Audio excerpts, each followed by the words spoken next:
نحمده ونصلي ونسلم على رسوله الكريم أما بعد فأعوذ بالله من الشيطان الرجيم بسم الله الرحمن الرحيم ومنهم من عاهد الله لئن آتانا من فضله لنصدقن ولنكونن من الصالحين۔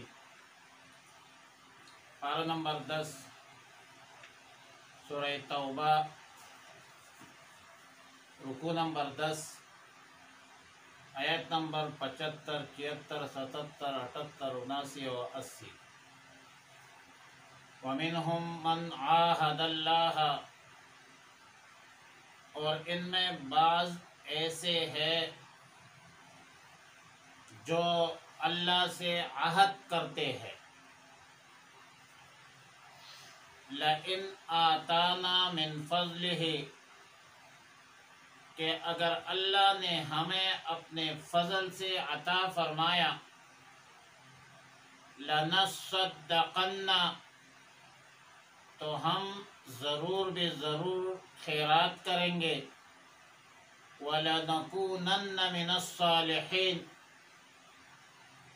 اور ہم ضرور بے ضرور نیک آدمیوں میں شمار ہوں گے۔ فَلَمَّا آتَاهُم مِّن فَضْلِهِ بَخِلُوا بِهِ،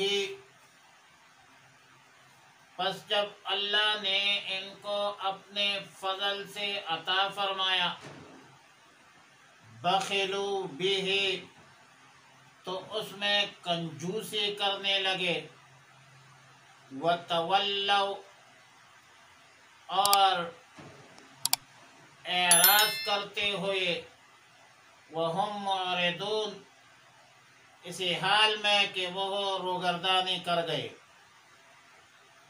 فَأَعْقَبَهُمْ نِفَاقًا فِي قُلُوبِهِمْ إِلَى يَوْمِ يَلْقَوْنَهُ، فَأَعْقَبَهُمْ نِفَاقًا، پھر اس کا اثر رکھ دیا نفاق، فی قلوبہم، ان کے دلوں میں، الی یوم یلقونہ، اس دن تک جو اللہ کی ملاقات کا دن ہوگا، بما اخلف اللہ ما وعدوہ بما کانوا یکذبون، اس وجہ سے کہ انہوں نے اللہ سے جو وعدہ کیا اس کے خلاف ورزی کی، اور اس وجہ سے کہ وہ جھوٹ بولتے تھے۔ الم یعلموا، کیا ان لوگوں کو معلوم نہیں، ان اللہ یعلم سرهم ونجواهم، کہ اللہ ان کے دلوں کے رازوں کو اور ان کے خفیہ مشوروں کو جانتا ہے، وَأَنَّ اللَّهَ عَلَّامُ الْغُیُوبِ، اور یہ کہ اللہ تعالی غیب کی باتوں کو خوب جانتا ہے۔ الَّذِينَ يَلْمِزُونَ الْمُطَوِّعِينَ مِنَ الْمُؤْمِنِينَ فِي الصَّدَقَاتِ، وہ لوگ جو تان کرتے ہیں ان مسلمانوں پر جو اپنے خوشی سے صدقات دیتے ہیں، والذین لا یجدون الا جہدہم، اور ان لوگوں پر جن کو اپنی محنت کے علاوہ کچھ میسر نہیں، فیسخرون منہم، پس ان سے تمسخر کرتے ہیں، ان کا مذاق اڑاتے ہیں۔ سخر اللہ منہم، اللہ ان کے تمسخر کا بدلہ دے گا۔ وَلَهُمْ عَذَابٌ أَلِيمٌ، اور ان کے لیے دردناک عذاب ہے۔ استغفر لهم او لا تستغفر لهم، ان کے لیے آپ بخشش مانگے یا نہ مانگے، وَإِن تستغفر لهم 70 مرة، اور اگر آپ ان کے لیے 70 مرتبہ استغفار کریں، فَلَن يَغْفِرَ اللَّهُ لَهُمْ، تب بھی اللہ انہیں نہیں بخشے گا۔ ذَلِكَ بِأَنَّهُمْ كَفَرُوا بِاللَّهِ وَرَسُولِهِ، یہ اس وجہ سے کہ انہوں نے کفر کیا ہے اللہ کے ساتھ، اللہ کے رسول کے ساتھ. واللہ لا یہدی القوم الفاسقین، اور اللہ تعالی نافرمانوں کو ہدایت نہیں دیتا.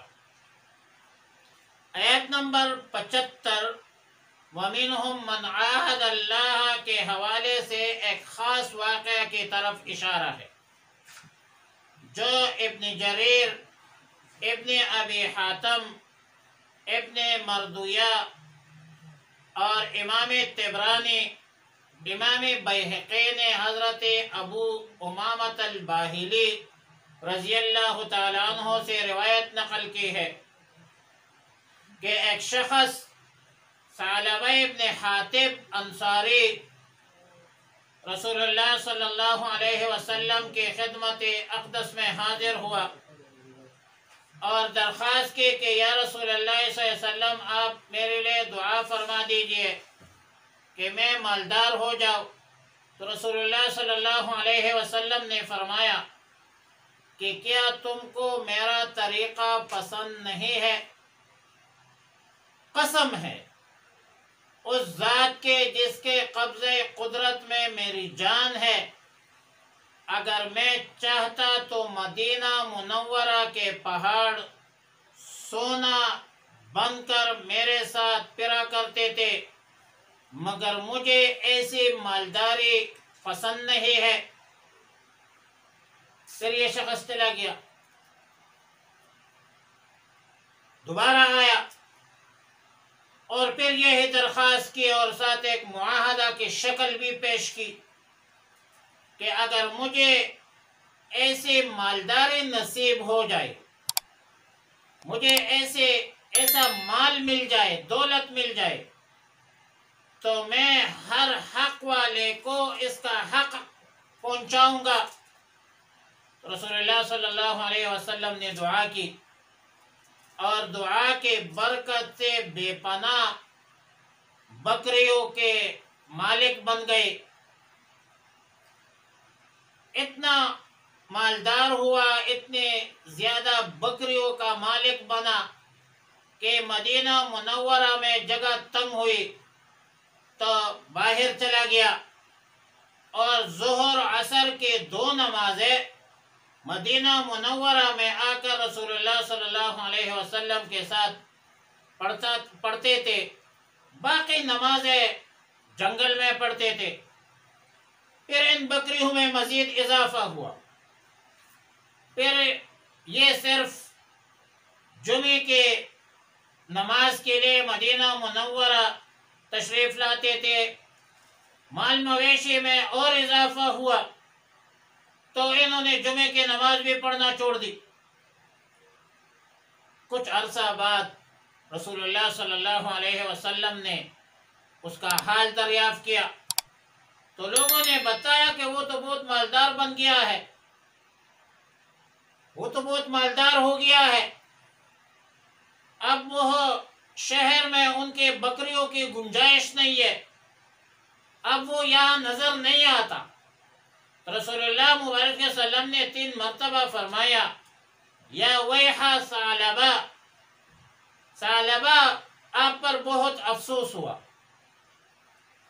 اور اتفاقاً اس زمانے میں صدقات کا حکم نازل ہوا، خذ من اموالہم صدقۃ تطہرہم.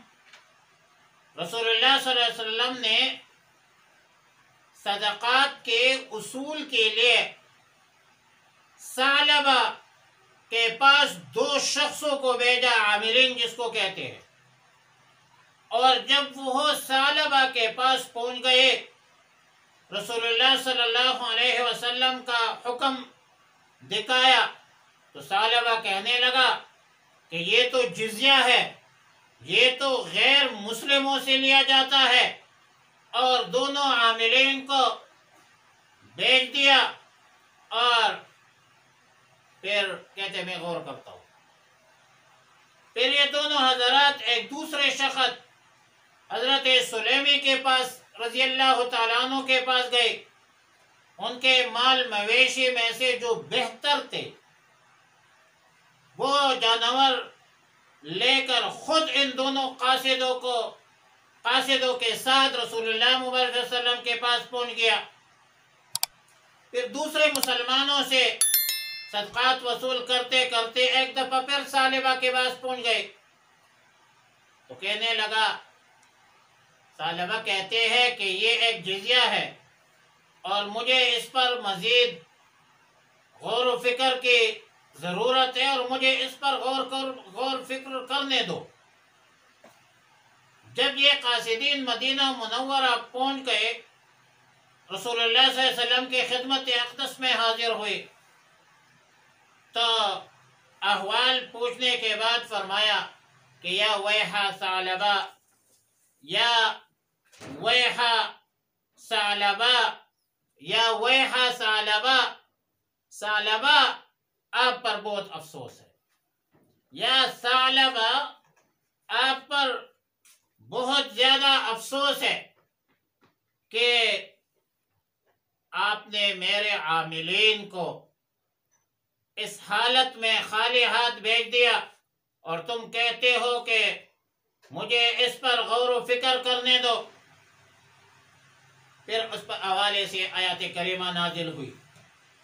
آیت نمبر 76 میں بعض لوگوں کا ذکر ہے کہ بعض لوگ ایسے ہیں جنہوں نے اللہ سے عہد کیا تھا کہ اگر اللہ تعالی ہمیں دولت سے مالا مال فرما دے تو ہم صدقہ کریں گے، خیرات کریں گے، لیکن جب اللہ نے انہیں دولت سے مالا مال فرمایا تو کنجوسی کرنے لگے، بدعہدی کرنے لگے اور نفاق میں مزید پختہ ہو گئے۔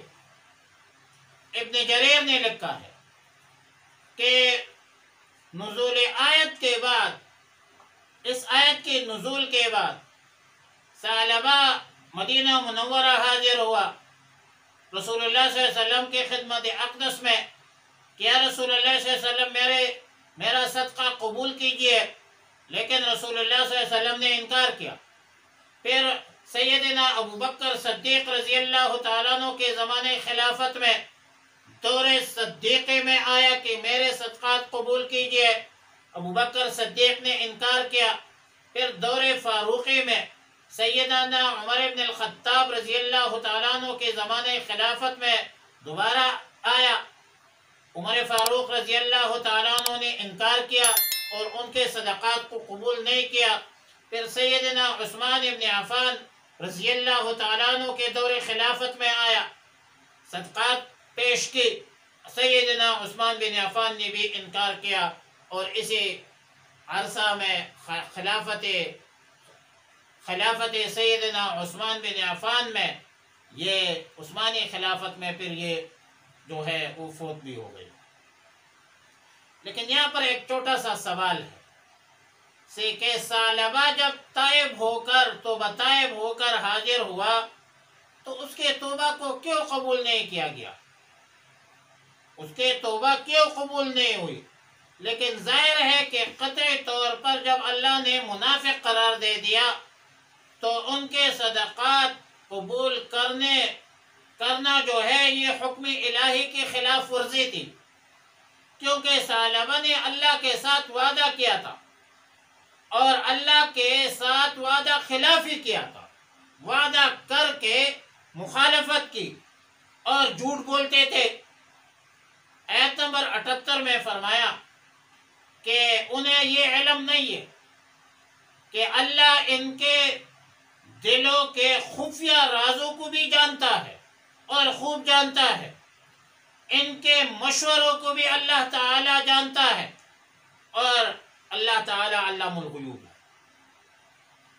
اور اگلی آیت میں منافقین کا مخلص مسلمانوں کے صدقات پر تان، لان، طنز جو آپ تعبیر کریں وہ ہے۔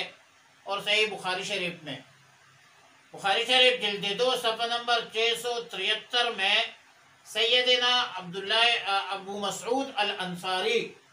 ابو مسعود انصاری رضی اللہ الباری کا بیان ہے کہ جب ہمیں صدقات کا حکم ہوا اور سب مسلمانوں کو ہوا، خذ من اموالہم صدقۃ تطہرہم وتزکیہم بہا وصلی علیہم، تو ہم محنت مزدوری کرتے تھے، جو مال دولت حاصل کر لیتے اس کو پھر ہم صدقہ کرتے تھے۔ اور تفسیر ابن کثیر میں ہے کہ ایک موقع پر رسول اللہ صلی اللہ علیہ وسلم نے صدقہ دینے کی ترغیب دی، تو عبد الرحمن ابن عوف رضی اللہ تعالیٰ عنہ نے 4000 درہم پیش کی، عاصم ابن عادی رضی اللہ تعالیٰ عنہ نے 100 وسق کھجور پیش کی۔ منافقین نے اس پر بھی طنز کیا کہ یہ تو ریا ہے۔ اچھا، ایک غریب صحابی ہے حضرت ابو عقیل رضی اللہ تعالیٰ عنہ، اس غریب نے ایک سا کھجور لے کر صدقات میں پیش کی۔ منافقین اس پر بھی ہنسنے لگے کہ اللہ کو ایک سا کی کیا ضرورت ہے؟ تو آیت مذکورہ نازل ہوئی، اللہ تعالیٰ نے ان کے تمسخر کا ذکر کی، فرمایا کہ اللہ تعالیٰ ان منافقین کو ان کے تمسخر کا سزا دے گا اور ضرور دے گا، ان کے لیے دردناک عذاب ہے۔ اور پھر حضرت ابو عقیل رضی اللہ تعالیٰ عنہ کا ابو عقیل ہے یا ابو عقیل ہے، دونوں ٹھیک ہے، اس کا خصوصی تذکر مکبر ہے یا مصغر ہے کہ والذین لا یجدون الا جہدہم، جو لوگ اپنے محنت مشقت کے علاوہ کچھ بھی نہیں پاتے، ان پر بھی یہ منافق لوگ جو ہے وہ طعن کرتے ہیں، طنز کرتے ہیں۔ معلوم ہوتا ہے کہ انفاق فی سبیل اللہ کے لیے مالدار ہونا ضروری نہیں ہے بھائی۔ الغنا غنا النفس، توانگری بدل است نہ بمال۔ کوئی مزدور اللہ کے راستے میں بھی خرچ کرتا ہے، اگرچہ قلیل تعداد میں ہو، کم ہو، لیکن اللہ کے نزدیک جو ہے وہ بڑا رتبہ ہے اس کا۔ قبولیت شرط ہے، کثرت شرط نہیں ہے۔ اور پھر ان کے لیے فرمایا آیات کے آخر میں کہ ایسے طنز کرنے والوں کو اللہ تعالی سخت سزا دے گا۔ آیت نمبر 80 میں فرمایا کہ استغفر لہم او لا تستغفر لہم، یعنی یا رسول اللہ صلی اللہ علیہ وسلم آپ ان کے لیے استغفار کرے یا نہ کرے، اللہ کے نزدیک برابر ہے۔